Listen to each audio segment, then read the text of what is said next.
I recently watched the 2014 neo-noir film Nightcrawler. The trailer is what initially drew me to it, with a slick visual style and a mesmerising performance by its star Jake Gyllenhaal as the seedy and sociopathic character Lou. Directed by debutant Dan Gilroy, who previously had writing credits on Free Jack and The Bourne Legacy, Nightcrawler is a dark and sometimes brutal examination of vulture capitalism and the thin line between reporting the news and making it. After a chance encounter with a freelance videographer played by Bill Paxton, Gyllenhaal's Lou decides to embark on a career as a news cameraman. Using an old police scanner and camera, Lou waits for newsworthy incidents to be reported over police frequencies, rushing to various car crashes and gruesome crime scenes in order to capture footage which he can then sell on to a local news channel manager played by Rennie Russo. She is desperate to help boost her fading career and so turns a blind eye when it appears that Lou is doing more than simply filming events. Lou shows complete disregard for human life as he stops at nothing to expand his now thriving video news production company, which in turn eventually places him in the middle of a murder investigation. Nightcrawler is in every way a noir film. It's bleak, it's cold, and it's as empty as the darkened streets Lou cruises around. This isn't necessarily a bad thing. The first half of the film builds an effective atmosphere, and most importantly, I was completely enthralled with Gyllenhaal's portrayal of Lou. There is no doubt that it is one of the most unnerving performances I've seen in a long time. In fact, in some ways, Gyllenhaal's performance actually outdoes the film itself. There's an almost Hyde-esque element or transformation going on here with Gyllenhaal's performance through the deliberate weight loss, which makes his character appear more gaunt and drawn, to the subtle makeup and hair combination to heighten his sallow look. Lou is a man who appears ill and feels sleazy and rotten to the core at every level. Gyllenhaal's performance should draw comparisons with Christian Bale's Patrick Bateman in American Psycho. Both characters exhibit psychopathic tendencies, and they are both examples of what happens when someone who is twisted and lacks any empathy enters into the business world. Every smile and every laugh is fake. Every positive human interaction is contrived.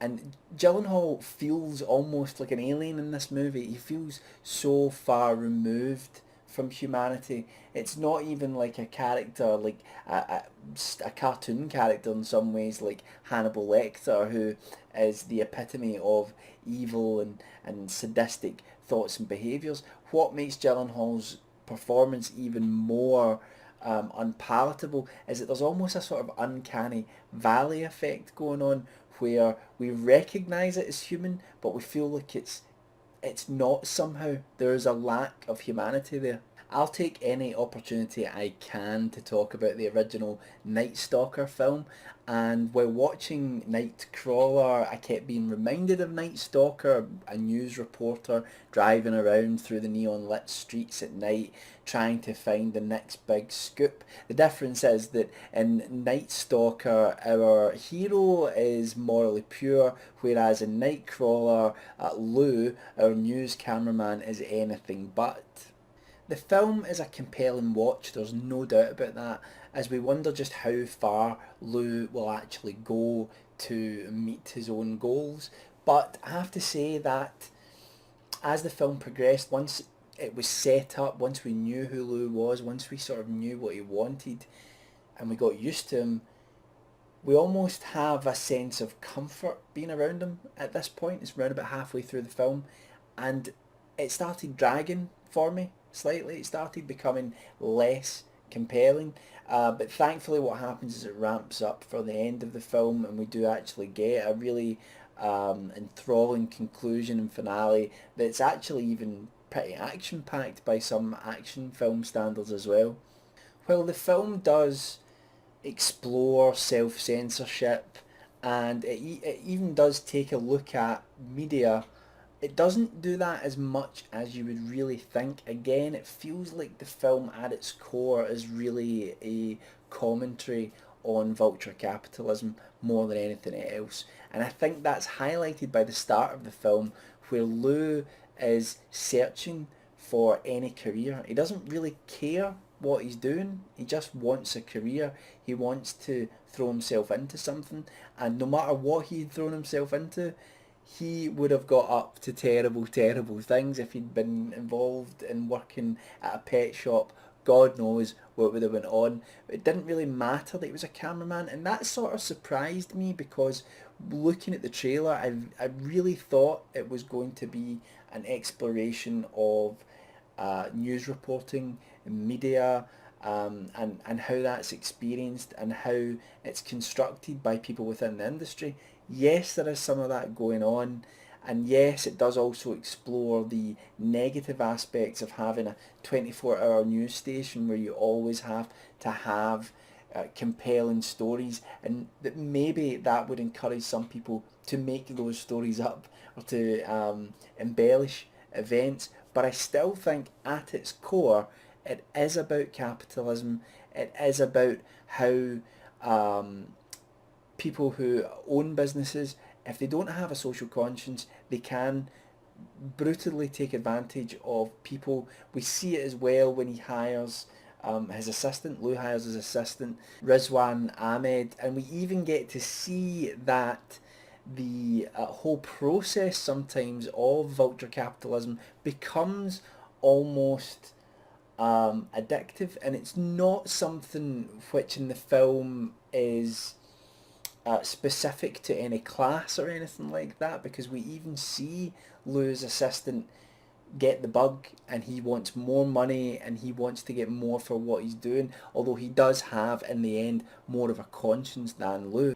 This is Dan Gilroy's directorial debut, and it's one which is of a very high standard. I do have some complaints for the film. I do think that it's not compelling throughout. I think it lags slightly in the middle, as I said before, but if you can get past that, it's an enthralling watch for most of the time, and it has one of the best performances that I've seen in a long time in Jake Gyllenhaal, but everyone is on top of their game. It was great to see Bill Paxton in another movie. I was watching True Lies the other night, and you realise just how good he is when he's on top of his game. He's also a very good director. If you have a chance, I would highly recommend this film Frailty, which slipped under the radar, but it's an excellent thriller.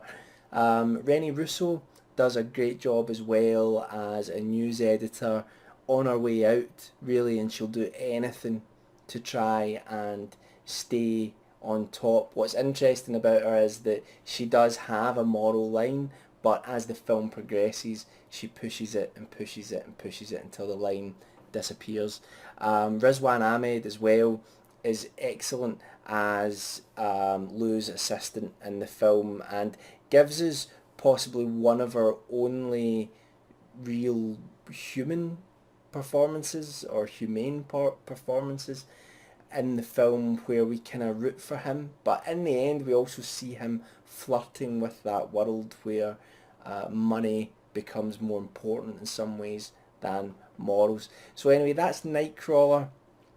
I definitely recommend watching it. It's a very good film, and I will go back to it. I may like it even more the second time I watch it. And a very good debut from Dan Gilroy, so I can't wait to see what he does next. Please do subscribe to the channel if you want to hear more about my ramblings on various films and TV shows. You can subscribe to Horror of Mike. You can also subscribe to Ghastly Tales, which is my horror channel that I make loads of films and narrations and things like that, alongside a bunch of other talented guys who also make films and narrations and just a whole bunch of horror content. So please do check that out as well. Check out the Facebook page down below, and I'll be back soon with another review. Please do let me know what you thought of Nightcrawler in the comments below, and I will answer each comment. Thanks for now, thanks for watching, and I will see you in the next video.